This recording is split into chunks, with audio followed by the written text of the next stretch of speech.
Šlápněte na to trochu, ať nemusím brzdit. Co? Kolik vám to žere? Takových 10. Je, já už to mám 2 roky a ještě jsem tolik neprojezdil. To musí stát ale prachy, víte? No víte, zadarmo to není. Ale já nemyslím tohle.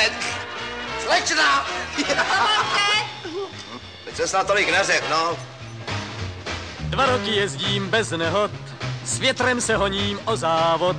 Na moje obutí je spolehnutí a motor má vždy správný chod. Asfalt mi šumí pod koly, kličkuji mezi výmoly. Řídím se jako drak, však vždycky jen tak, jak předpisy mi dovolí. Tak já pádím, cestou, necestou, pět v Dejvicích, Brně před 6. Však jak říkám, není náhodou, že se nesetkám s nehodou. Bez nehod jezdit dovedu, tak vedu stroj svůj kupředu, vždy stejnou rychlostí a bez starostí. Běž! Jste to ale dal na frak. Člověče, co tady děláte? Promiňte, jsem se vetřel, já si jenom odfrknu. Ne, jen si jejte rychle, já nikam nekvaltuju.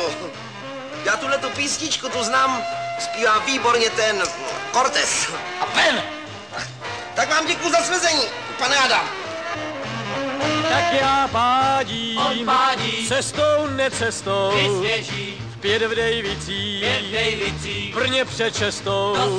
Však jak říkám, není náhodou, že se nesetkám s nehodou. Bez nehod jezdit dovedu, tak vedu stroj svůj kupředu, vždy stejnou rychlostí a bez starostí. Jen díky svému mopedu.